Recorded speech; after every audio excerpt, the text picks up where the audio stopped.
નમસ્કાર વિદ્યાર્થી મિત્રો, આપ સૌ જાણો છો એમ આ વૈશ્વિક મહામારીમાં જેને આપણે કોવિડ-19 કહીએ છીએ એમાં સર્વે લોકોએ ઘરમાં સેફ રહેવું પડ્યું છે અને આપણા માટે ફરજિયાત થઈ પડ્યું છે.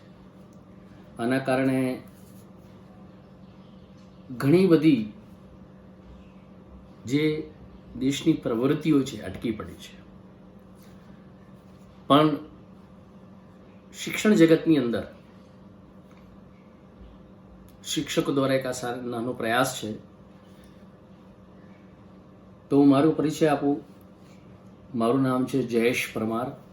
શ્રી બીપી દાવડા સરસ્વતી વિદ્યાલયની અંદર અંગ્રેજી વિષય ભણાવું છું અને આજે આપણે અંગ્રેજી ભાષા વિશેની બહુ જ શરૂઆતની ચર્ચા કરીશું.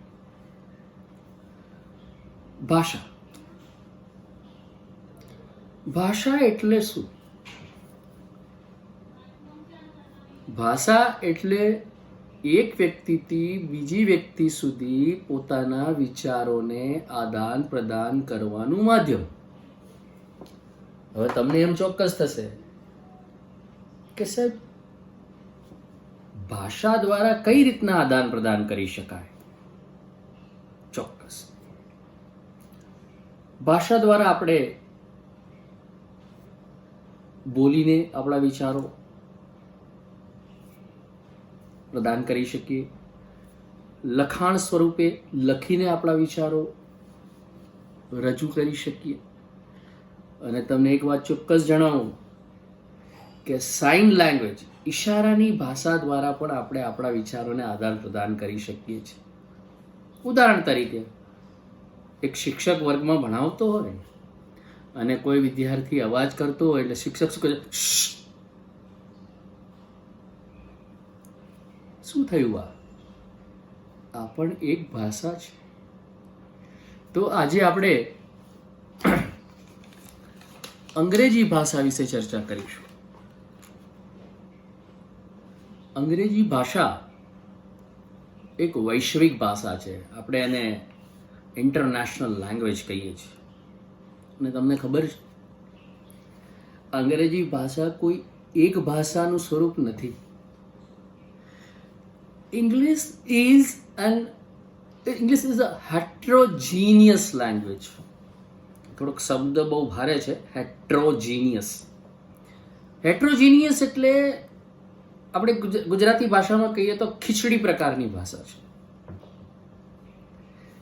આ ભાષા છે ને, અંગ્રેજી ભાષા એ રિસેપ્ટિવ છે. આ ભાષા એટલી દયાળુ છે કે દરેક ભાષાના શબ્દોને સ્વીકારે છે. ચાહે લેટિન હો, પર્શિયન હો, અરેબિક, હિન્દી હોય, આ બધી જ ભાષાઓના શબ્દો આજે અંગ્રેજી ભાષામાં માન્યતા પ્રાપ્ત થયેલ છે. ઉદાહરણના તौर પર ચારપોઈ. આ ચારપોઈ શબ્દ હિન્દી શબ્દ છે, છતાં પણ આજે અંગ્રેજી ડિક્શનરીની અંદર એને માન્યતા મળી છે. બીજો શબ્દ આપણો ગુજરાતીમાં એમ કહે ને, બહુ ભારે બંદોબસ્ત થઈ ગયો છે. બધી બાજુ ચારે તરફ બંદોબસ્ત થઈ ગયો છે. તો બંદોબસ્ત શબ્દ પણ આજે અંગ્રેજી ભાષામાં સ્વીકારવામાં આવ્યો છે. આવી રિસેપ્ટિવનેસને કારણે આજે આ ભાષા સમગ્ર વિશ્વની બહુ જ લોકપ્રિય ભાષા બની છે. આદાન પ્રદાનની ભાષા બની છે, વ્યાપારની ભાષા બની છે. અને સાચી વાત કહું તો આખા વિશ્વની અંદર સૌથી વધુ જો આદાન પ્રદાન માટે ફોરેન લેંગ્વેજ તરીકે અંગ્રેજી ભાષાનો જ ઉપયોગ થાય છે. એનો મતલબ હું એમ નથી કહેતો કે માતૃભાષાની અવગણના થઈ રહી છે. ના, માતૃભાષા પણ એટલી જ મહત્વની છે. પણ અંગ્રેજી ભાષા એ વિશ્વની સૌથી વધારે ચલણમાં, ઉપયોગમાં, બોલવામાં, વ્યવહારમાં એનો ઉપયોગ થઈ રહ્યો છે. તો પછી એઝ એન ઇંગ્લિશ લેંગ્વેજ આપણા ધોરણ 10 ની અંદર ગુજરાત સરકારે એને દ્વિતીય લેંગ્વેજ એટલે કે સેકન્ડ લેંગ્વેજ તરીકે સ્થાન આપીને આપણને ભણાવવા માટે કહેવામાં આવ્યું છે. એટલા માટે અંગ્રેજી ભાષા એઝ અ સેકન્ડ લેંગ્વેજ હું તમને ધોરણ 10 ની અંદર એક બેઝિક નોલેજથી શરૂઆત કરી રહ્યો છું. તમને ખ્યાલ છે કે દરેક ભાષાના પોતાના મૂળાક્ષરો હોય છે, જેને અંગ્રેજીમાં આલ્ફાબેટ્સ કહેવામાં આવે છે. શું કહેવામાં આવે છે? આલ્ફાબેટ. તમે જોઈ શકો છો આલ્ફાબેટ્સ, મૂળાક્ષરો. અહીંયા તમને દેખાશે A to Z લખ્યું છે. A to Z એટલે અંગ્રેજી ભાષાની અંદરના જે મૂળાક્ષરો છે, આલ્ફાબેટ્સ છે, A, B, C, D, E, F, G, H, I, J, K, L, M, N, O, P, Q, R, S, T, U, V, W, X, Y અને છેલ્લે Z. આ બધા જ મૂળાક્ષરોની જ્યારે આપણે ગણતરી કરીએ છીએ તો એ 26 થાય છે. આ 26 મૂળાક્ષરો જે છે એ ગ્રામરના માનાંકનમાં 2 વિભાગમાં વહેંચાય છે. એક છે સ્વર અને બીજું છે વ્યંજન. સ્વરને અંગ્રેજીમાં વોવેલ્સ કહેવાય છે અને વ્યંજનને અંગ્રેજીમાં કોન્સોનન્ટ કહેવામાં આવે છે. તમને ખ્યાલ જ છે ગુજરાતીની અંદર સ્વર અ, આ, ઈ, ઉ, એ, આઈ, ઓ, ઔ, અમ અને આ. આ જે 12 સ્વરો જેમ ગુજરાતી ભાષાની અંદર છે એમ અંગ્રેજી ભાષામાં પણ 5 સ્વર છે. એ 5 સ્વર છે એ, ઈ, આઈ, ઓ, યુ. અહીંયા તમે જોઈ શકો છો આ 5 સ્વર છે એ, ઈ, આઈ, ઓ, યુ. અને જે એ, ઈ, આઈ, ઓ, યુ સિવાયના જે બધા મૂળાક્ષરો છે એ વ્યંજન કહેવામાં આવે છે. તો વિદ્યાર્થી મિત્રો, આપણને મૂળાક્ષરોનું એક સામાન્ય નોલેજની જાણકારી મળી કે ભાઈ અંગ્રેજી ભાષામાં 26 મૂળાક્ષર હોય છે અને 26 મૂળાક્ષરો 2 વિભાગમાં વહેંચાયેલા હોય છે. હવે ભાષાનું સંરચના કઈ રીતના થાય? 100%. જો ઉદાહરણ તરીકે હું એમ બોલું કે ભાઈ આ એક પાઉચ છે, બરાબર છે. આ પાઉચ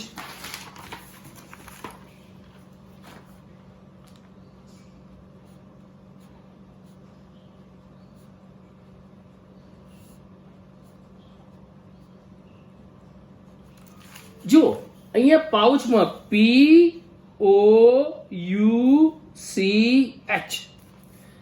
કેટલા અક્ષરો છે, કેટલા લેટર છે? 1 2 3 4 અને 5. આ 5 અક્ષરો જ્યારે ભેગા થાય છે ત્યારે એ શબ્દ બને છે. શું બને છે?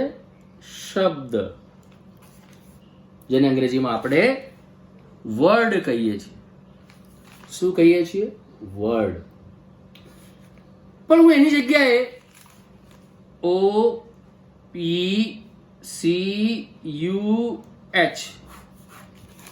આ નીચે મેં જે લખ્યું છે એમાં તમને એને ભેગા કરીને કોઈ શબ્દ બને છે ખરો? નહીં. શબ્દ બનશે પણ એનો અર્થ મળતો નથી. તો એમ સમજવું કે જ્યારે એક અથવા એકથી વધારે અક્ષરો ભેગા મળી કોઈ અર્થ આપે એવો શબ્દ મળે, વાંચનારને સમજ પડે એવો શબ્દ મળે તો એ શબ્દ કહેવાય. એટલે મૂળાક એક અથવા એકથી વધારે મૂળાક્ષરો ભેગા મળી અર્થ આપે એને શબ્દ કહેવાય. એવી રીતના જોજો, 1 મિનિટ.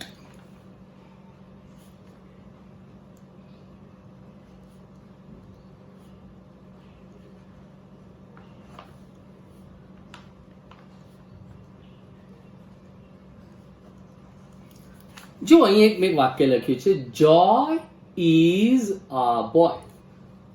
તો એ તમે જોઈ શકો છો, જોય એક શબ્દ, ઇઝ બે શબ્દ, એને પણ શબ્દ તરીકે ગણો, એ અને બોય. ટોટલ કેટલા શબ્દો થયા? 4. આ 4 શબ્દો જ્યારે ભેગા મળી અને જો કંઈક અર્થ આપે તો એ વાક્ય બને છે. એને અંગ્રેજીમાં આપણે સેન્ટેન્સ કહીએ છીએ. શું કહીએ છીએ? સેન્ટેન્સ. તો એક અથવા એકથી વધારે અક્ષરો ભેગા મળે તો શબ્દ બને, અને એક અને એકથી વધારે શબ્દો ભેગા મળી કોઈ અર્થ આપે તો એ વાક્ય બને. તો અહીંયા જો વાક્યની સંરચના કઈ રીતના થઈ, શબ્દની સંરચના કઈ રીતના થઈ, બરાબર છે. હું એમ કહું કે ભાઈ કમળ, તો તમને ખબર પડશે હા સાહેબે પેલા તળાવમાં ઉગતા કમળની વાત કરી. પણ હું એમ કહું ખલકલ, તો તમને એનો અર્થ બહુ ખબર નહીં પડે, બરાબર.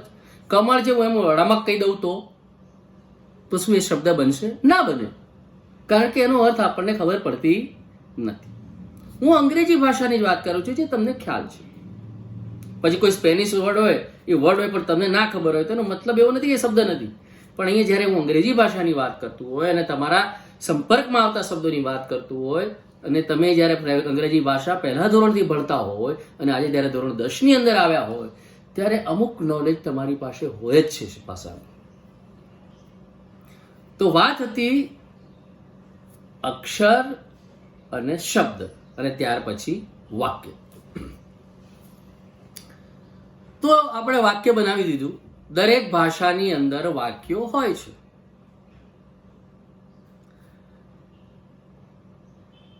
હવે તમને એ જણાવવું ખૂબ જ જરૂરી છે કે દરેક ભાષાની અંદર વાક્યોના જુદા જુદા 4 પ્રકાર હોય છે. કોઈ પણ ભાષા લો, ચાહે અરેબિક હોય, નોર્વેજિયન હોય, સ્પેનિશ હોય, ઉર્દુ હોય, આપણી ગુજરાતી હોય, આપણી કોઈ પણ ભાષા હોય, ચાહે આપણા ભારતની કોલોક્યુઅલ લેંગ્વેજ હોય, વર્નાક્યુલર લેંગ્વેજ હોય, કોઈ એવી આદિવાસીઓની ભાષા હોય અથવા એવી દૂર દરાજના વિસ્તારોની ભાષા હોય, એમાં વાક્યોના પ્રકાર હોય ને હોય. વાક્યના પ્રકાર અંગ્રેજી ભાષાની અંદર 4 છે. પહેલું છે સ્ટેટમેન્ટ અથવા સિમ્પલ સેન્ટેન્સ, સાદું વાક્ય. ધ્યાનથી સાંભળજો હો. સૌથી પહેલા સિમ્પલ સેન્ટેન્સ. ઉદાહરણ તરીકે, તમે વિદ્યાર્થી છો, યુ આર અ સ્ટુડન્ટ, બરાબર. આ એક સાદું વાક્ય થયું, બરાબર. પણ આ સિમ્પલ સેન્ટેન્સ જે છે, પહેલો પ્રકાર સિમ્પલ સેન્ટેન્સ, એ પાછો 2 વિભાગમાં વેચાય છે, હકાર અને નકાર. હકારને અંગ્રેજીમાં અફર્મેટિવ સેન્ટેન્સ કહેવામાં આવે છે અને નકારને અંગ્રેજીમાં નેગેટિવ સેન્ટેન્સ કહેવામાં આવે છે. ઉદાહરણ જોઈએ આપણે. પહેલું મેં વાક્ય બોલ્યું હતું, યાદ છે ને તમને? You are a student. You are not a businessman. જોયું તમે અહીંયા? પહેલું વાક્ય હકાર છે, બીજું વાક્ય નકાર છે. તો વાક્યનો જે પહેલો પ્રકાર છે સિમ્પલ સેન્ટેન્સ, એ બે ભાગમાં વેચાય છે. હવે આવે છે બીજો પ્રકાર,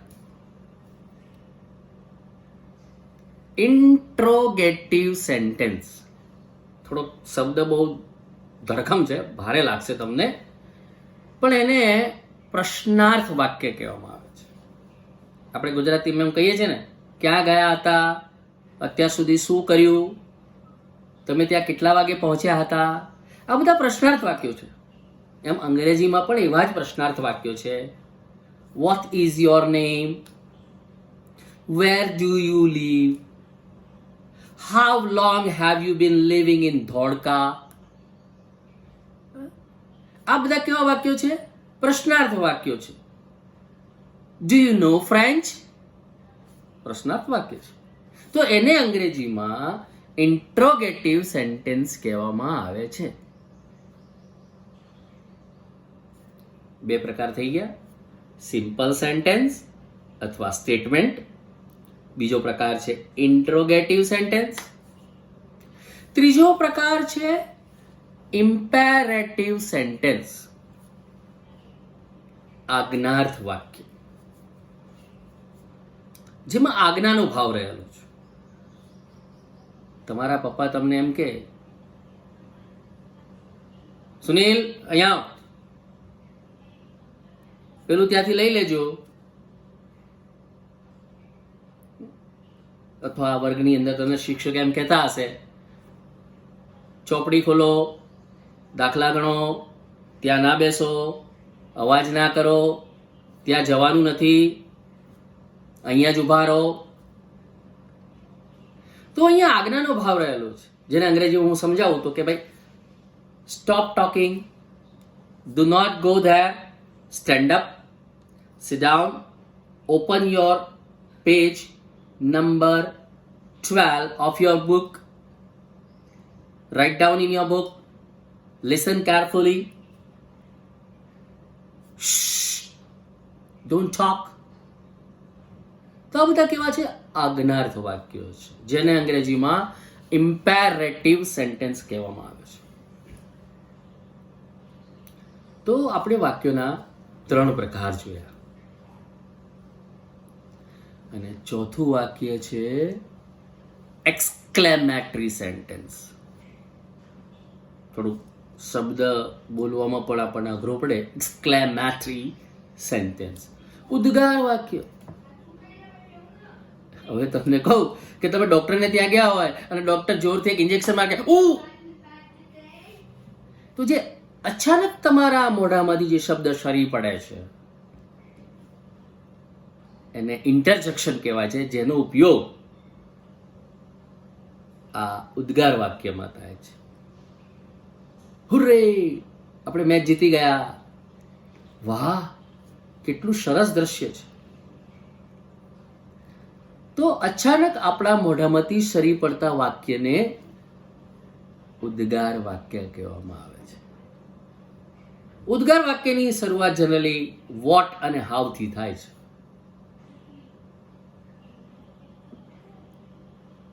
Oh, I'm sorry. આ એક ઉદ્ગાર વાક્ય છે. What a lovely shot by Sachin Tendulkar. ઉદ્ગાર વાક્ય. તો વિદ્યાર્થી મિત્રો, હું ચોક્કસ કહીશ કે આપણી જે માતૃભાષા છે ને ગુજરાતી, એના કરતા અંગ્રેજી ભાષા ખૂબ જ સરળ છે. બસ માત્ર આપણે એના સંપર્કમાં રહેવું અને એનો મહાવરો કરવો જોઈએ. દુનિયાની એવું કહેવામાં આવે છે, હું શિક્ષક તરીકે હું એવું એટલી જરૂર કહીશ કે કોઈ પણ ભાષા બોલવી હોય તો એમાં ગ્રામર શીખવાની જરૂર નથી. તમને ચોક્કસ થશે કે સાહેબ આ શું વાત કરી રહ્યા છે. ચોક્કસ કહીશ. ધારો કે મારે ઉર્દુ શીખવી હોય તો મારે કશું જ નથી કરવું, મારે પાકિસ્તાનની અંદર જઈ અને 6 મહિના હું એ લોકો વચ્ચે રહું અને એ લોકો સાથે આદાન પ્રદાન શરૂ કરી દો. પહેલા સાંભળવા માંડું, ધીરે ધીરે. ધ્યાન રાખો, વિશ્વની કોઈ પણ ભાષા બોલતા શીખવી હોય તો એનું સૌથી પ્રથમ પગથિયું છે ધ્યાનથી સાંભળવી. જેટલી ભાષાને તમે સાંભળશો એટલી જ ભાષા ધીરે ધીરે ધીરે તમારા અચેતન મનની અંદર સ્ટોર થતી જશે અને પછી એ અચાનક જ તમારા મોઢાથી સરી પડશે. એટલે કોઈ પણ ભાષા બોલતા શીખવી હોય તો એનું ગ્રામર શીખવું જરૂરી નથી. પણ હા, જ્યારે શિક્ષણની અંદર, એમાં પણ ધોરણ 10 ની અંદર જ્યારે આપણે અંગ્રેજી એ જે દ્વિતીય ભાષા તરીકે શીખતા હોય તો એનો મહાવરો, એના વ્યાકરણને સમજવું એટલું જ જરૂરી છે, કારણ કે આપણે પરીક્ષામાં બેસવાનું છે અને એના માર્ક્સ લાવીને આપણે પરિણામ લાવવાનું છે. તો વિદ્યાર્થી મિત્રો, આજે આપણે જોયું કે ભાષા કઈ રીતે ના બને છે. ભાષાનામાં, અંગ્રેજી ભાષામાં એના વાક્યના પ્રકારો કેટલા છે. તો હું તમને અહીંથી એક હોમવર્ક આપું છું કે જે મેં 4 પ્રકાર કયા છે, યાદ છે ને? સાદું વાક્ય, જેને સિમ્પલ સેન્ટેન્સ કહેવાય, એના પાછા 2 પ્રકાર છે, હકાર અને નકાર. બીજો પ્રકાર છે પ્રશ્નાર્થ વાક્ય. ત્રીજો પ્રકાર છે આજ્ઞાર્થ વાક્ય અને ચોથો પ્રકાર છે ઉદ્ગાર વાક્ય. તો હું એટલું ચોક્કસ કહીશ કે આ 4 પ્રકારના જે વાક્યો છે, મેક્સિમમ ઓછામાં ઓછા 15 વાક્યો દરેક પ્રકારના તમે જાતે લખો અને જાતે એનું મૂલ્યાંકન કરો. અને જો કદાચ કોઈ તકલીફ પડે તો અહીંયા સ્કૂલનું જે ગ્રુપ છે, આપણું શાળાનું જે ગ્રુપ છે, એમાં વોટ્સઅપ કરી તમે એનું સમાધાન મેળવી શકો છો. તો આજે આટલું જ. વિદ્યાર્થી મિત્રો, આવી મહામારીમાં આપ બહાર ન નીકળશો અને stay at home, be safe અને આપણા આવનાર ભારતના ભવિષ્યને આપ તમારે બનાવવાનું છે. માટે આપ સુરક્ષિત રહો એવી અપેક્ષા સાથે હું રજા લઉં છું. નમસ્કાર.